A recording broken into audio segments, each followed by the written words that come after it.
People often misuse the term metagame. I guess my first question is, do you think we've developed a metagame? I don't know. I mean, I think so. I don't think we've consciously done one, but I don't think metagames are ever very conscious, especially when it comes to this social level of play. Mm-hmm. It's tricky. I have definitely experienced different metagames in Commander.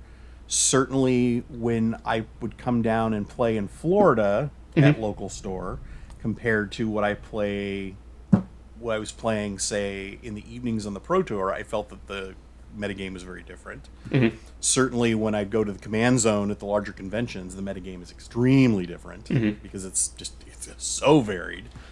But I have not found that, for instance, the local store that I was playing at before we went into COVID versus what we're currently playing on the stream is all that different. I feel like my decks are comfortable to play against whatever I'm playing against. Mm-hmm. And sometimes they're good, sometimes they're bad. But I haven't felt like if it were up to me, I would tell somebody you can't play that deck. Right. Well, I think the thing that differentiates an environment from a metagame is the shifting nature. Right. Sure. If we've settled into an environment and don't really adapt to the environment that much, then I don't really think there is a metagame. Sure. But if I'm building a new deck and I throw in one more piece of enchantment removal than I might otherwise have because I know that you love enchantments, now a metagame has begun. Yes. Fair enough. So it's interesting when we first went into quarantine and I started playing on Olivia's stream, and then we set up this stream. I had 5 decks at that time that I was playing regularly. I have decommissioned 2 of them, and I've added 4. And I would say in the last few weeks, I've started to build more decks because I felt like I was playing the same decks so often that I'm not going to say I was getting bored with them, but I thought you guys might be getting bored with me. Like, oh, Scott's playing his Erixmathes again. Or Scott's playing his Daxos again.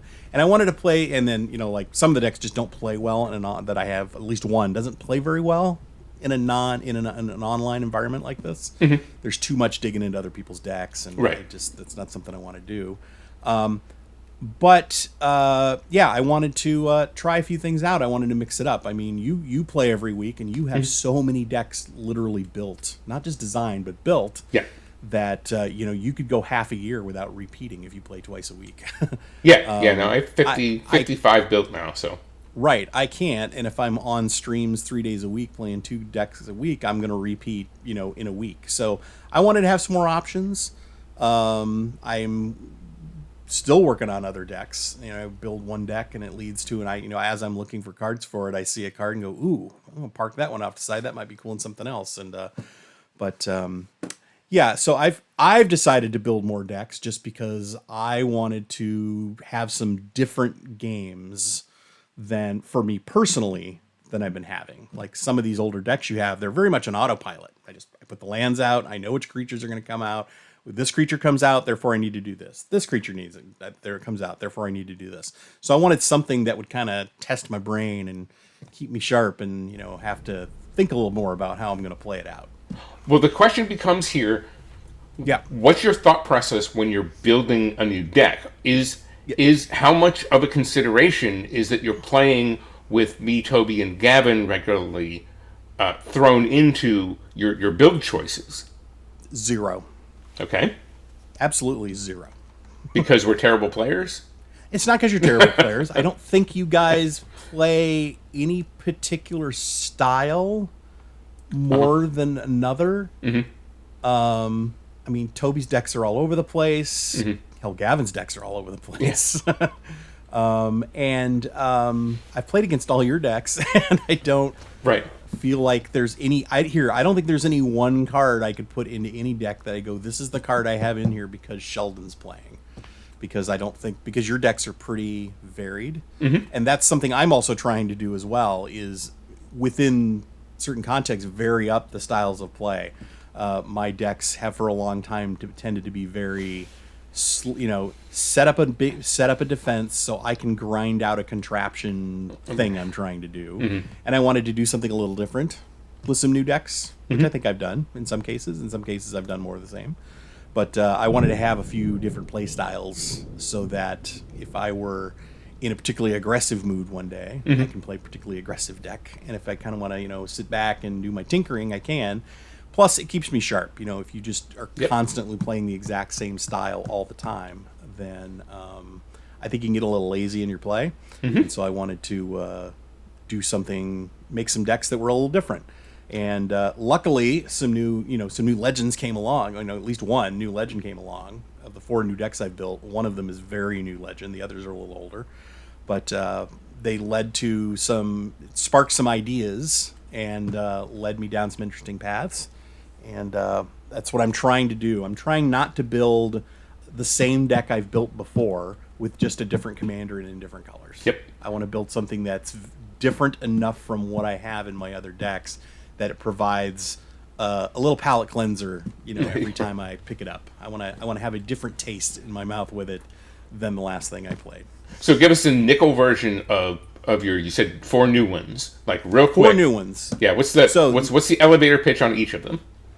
The elevator pitch on each. Marchesa the Black Rose was a deck that I'd had designed for a long time, and I just hadn't physically built. So this is the first one I did recently.